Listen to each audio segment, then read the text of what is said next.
Drinker, I did want to talk about something as well, just in general, talking about the landscape of Hollywood. When you look at the box office for 2024 compared even to last year, which was a massively down year for Hollywood, it is embarrassingly bad right now.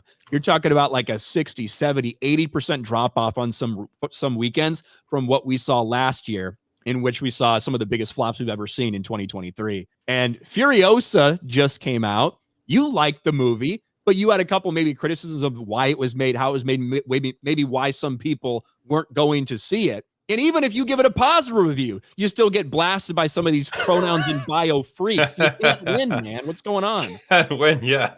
That was some weird tweet that went viral. And it was literally like, I gave the movie a positive review and I liked it. And I lamented the fact that probably a lot of people weren't going to give it a chance because it didn't have Mad Max in it.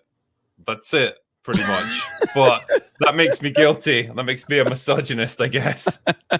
You gotta love the internet. Win. It's fantastic. Yeah, it really is. It would probably hurt if I actually gave a fuck what any of these people think, but yeah, it's fine otherwise. Yeah, it really is. I mean, you can't win no matter what you do. They're always going to throw that. Now, because you're the critical drinker, you know, you've got 2 million subs and you're getting all of these views and you're kind of the standard in the movies review world now. But because you're honest about everything, there's nothing you can say, nothing you can do. They're going to weaponize no matter what your opinion is. It's so wild. You know, you're talking about me and Ryan here. We're fucking assholes. We're toxic as fuck. Like, Drinker actually does take a positive approach every now and then, occasionally, but it's still not good enough. The case of, obviously, Furiosa failing at the box office, it's going to be a massive flop. But, I mean, the movie I saw recently that I liked the most was probably The Fall Guy.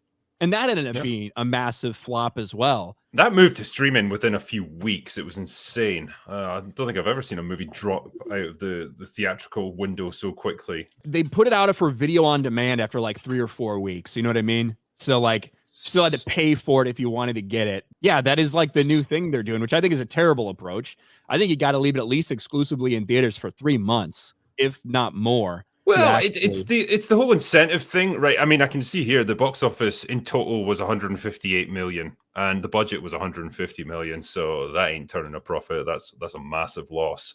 Yeah. And yeah, the fact is now, like, there's less and less incentive to go to movie theaters. You can get things at home within a matter of weeks. So it's not time sensitive anymore. Most people have got fucking 70-inch TVs in their living rooms at this point. So you've got practically a cinema experience at home. You can pause it whenever you want. You don't have like, 200 other people in there like eating and talking and looking at their phones and doing whatever other annoying shit that they do or fighting each other. So you don't have that to contend with. So like, there's just not a whole lot of incentive to go to movie theaters anymore. And it used to be, well, when you had event movies that everyone was excited to see, that was enough to get people there. We don't even have them anymore. The Fall Guy, perfectly good movie. It wasn't an event movie, though. It was never going to be. It was just going to be a fun film. Yeah. And in a different era of Hollywood, it would have done great. I'm sure it would have done at least 500 million worldwide. We don't live in that era anymore.